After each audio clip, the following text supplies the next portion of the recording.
برداشت کرنا سیکھو گے. یاد رکھو میرے بچوں، اگر آپ صبر سیکھ گئے تو کوئی آپ کو پکڑ نہیں سکے. یہ جو ریسنگ گاڑیاں ہوتی ہیں نا، فراری اور مختلف ان کے نام ہیں، مشہور فراری ہے، اٹلی میں بنتی ہے. لمبرگینی، یہ دونوں بنتی ہیں وہاں اٹلی میں. اور اس میں جو آدمی جا رہا ہو اس کے لیے سپیڈ لمٹ کی قید کوئی نہیں، ورنہ سب گاڑیوں پہ 120 کلومیٹر پر کے اوپر جائیں گے تو جرمانہ ہوگا. لیکن جو آدمی لمبرگینی میں جا رہا ہے یا فراری میں جا رہا ہے اس کے لیے کوئی جرمانہ نہیں، چونکہ وہ یوں کرو تو 1 سیکنڈ میں وہ 120 پہ چلی جاتی، صرف اتنا کرنے سے شوں ایسے جاتی ہیں. تو میں آپ کو ایک لیمبرگینی دینا چاہتا ہوں، فراری 8 کروڑ کی ہے. فراری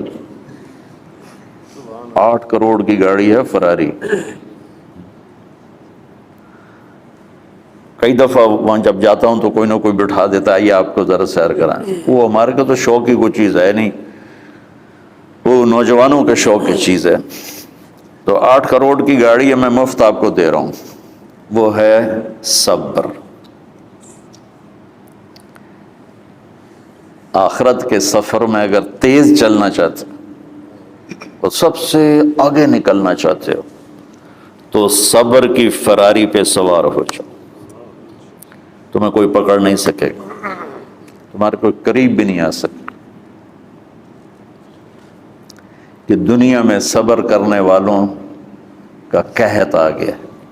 بڑے بڑے علماء ہیں اخلاق سے خالی، بڑے بڑے علماء ہیں صبر جانتے ہی نہیں. اور پورا معاشرہ، سر علماء تم کل کے علماء ہو اس لیے علماء کی بات کر رہا ہوں، ورنہ پورا معاشرہ میرے بچوں صبر سے خالی ہے. تم سیکھو.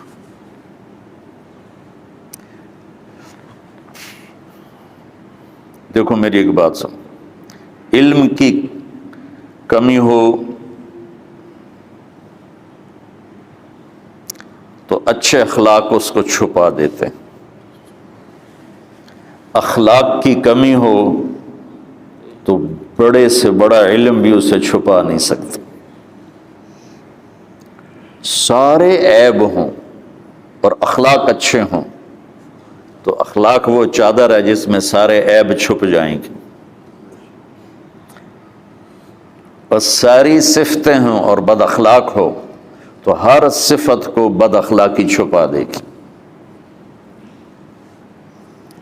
میرے نبی نے نماز لمبی پڑھی، اللہ نے روک دیا، کہا نہیں چاہیے. ما انزلنا علیک القرآن لتشقی، مختصر نماز پڑھیں، درمیانی نماز پڑھیں. پیسہ سارا خرچ کر دیا، اللہ نے روک دیا.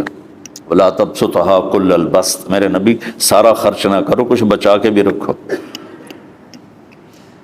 تبلیغ میں اپنی جان کھپائی، اللہ نے اس سے بھی روک دیا. فلا تذهب نفسك علیہم حسرات، تبلیغ کرو خود نہ مر جاؤ.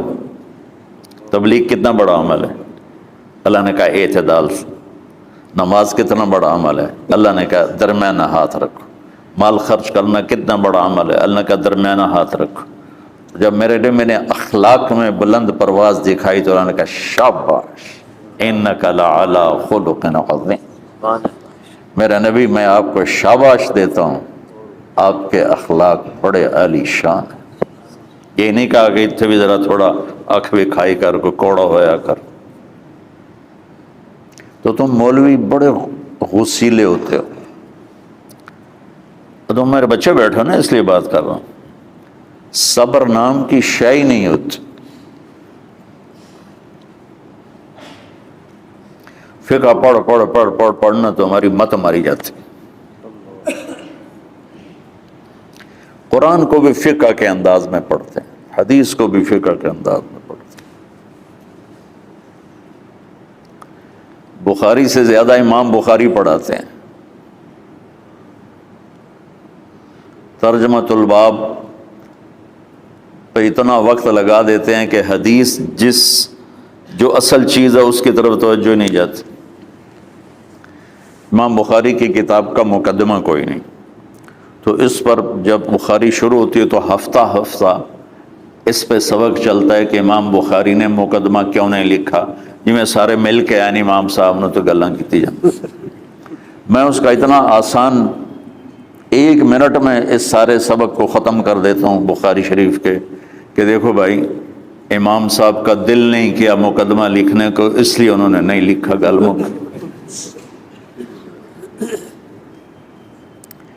ایک حدیث کے عنوان اور حدیث میں جوڑ نہیں تھا، تو شیخ رمزی بہت بڑے فاضل آدمی ہمارے فیصل آباد، میں نے کہا شیخ یہ جوڑ کوئی نہیں، کہا شیخ ھذا من اصعب ابواب البخاری، یہ بخاری شریف کے مشکل ترین ابواب میں سے ہے۔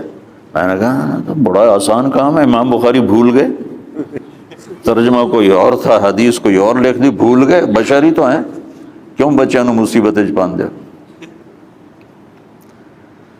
تو بچوں شوق سے جاؤ، بہانے نہ کرو، ہماری ذرا تھوک ڈال کے پیٹ میں درد، وہ شامہ پہ جان گیا پھر توڑیاں، ٹھیک ہے نا۔ میں زیادہ بول نہیں سکتا ہوں، ضروری سمجھ کے آیا تھا کہ تم خوشی سے جاؤ۔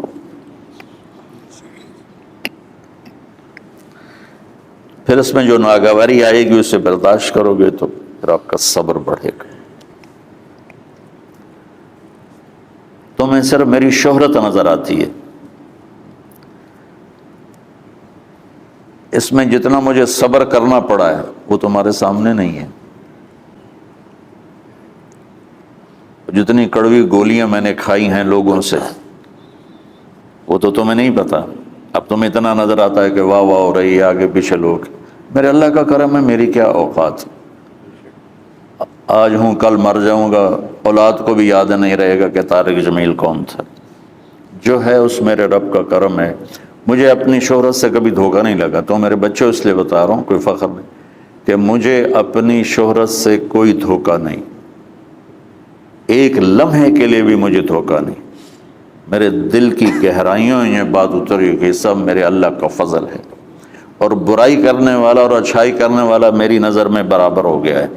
برابر ہونے کا مطلب پہلے سمجھو، تو مجھے گالی دو گے مجھے تکلیف ہوگی، تو میری تعریف کرو گے مجھے خوشی ہوگی، اس کو برابری نہیں کہتے، وہ تو ایک طبعی چیز ہے۔ یہ میں نے ہاتھ پہ اپنا ہی ہاتھ مارا تو اس کو درد ہو رہا، تو اگر میں مولوی شوکت صاحب سے بدتمیزی سے بات کروں گا تو ان کو تکلیف ہوگی، اور میں ان کی قربانیاں بیان کروں گا، یہ ذرا کھڑے ہونا، ادھر ہاتھ دو، یہ اس سارے نقشے کے بانی ہیں، یہ پہلی اینٹ ہے، یہ 3000 روپے اس وقت لے رہے تھے 1985 میں 86 میں کراچی،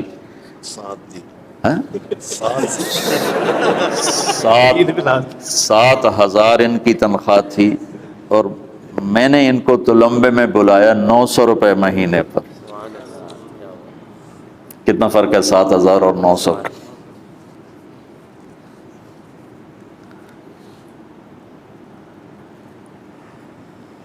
لوگ میری تعریف کرتے ہیں، میں اللہ کا شکر ادا کرتا ہوں، اور اس پہ میں تکبر میں نہیں آتا۔ یہ ہے مدح اور ذم برابر ہو جائے، یعنی تعریف کرنا اور برائی کرنا برابر ہو جانے کا مطلب یہ نہیں ہے کہ برائی کرنا سن کے اثر نہیں ہوتا اور تعریف سن کے اثر نہیں ہوتا، نہیں، برابر ہونے کا مطلب بتا رہا ہوں، اس کی توفیق تائید رحمت اپنی اولاد کو بتا رہا ہوں۔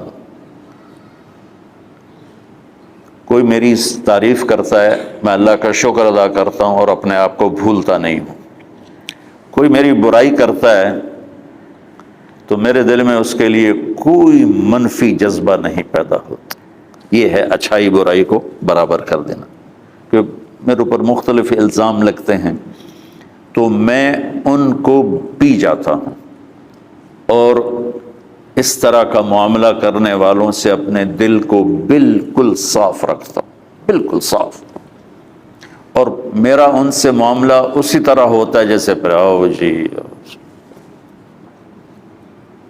اپنی وجہ سے کبھی کسی سے قطع تعلق نہیں کرتا۔ تو بچوں، صبر بہت بڑی دولت، یہ تمہاری تبلیغی زندگی میں بھی کام آئے گی، علمی زندگی میں بھی کام آئے گا، جب تم گھر والے بنو گے، شادیاں ہوں گی، اس وقت یہ کام آئے گا۔ ٹھیک ہے؟ اب بہانہ تو نہیں کرو گے نا؟ خوشی سے جاؤ گے نا؟ چلو، السلام علیکم۔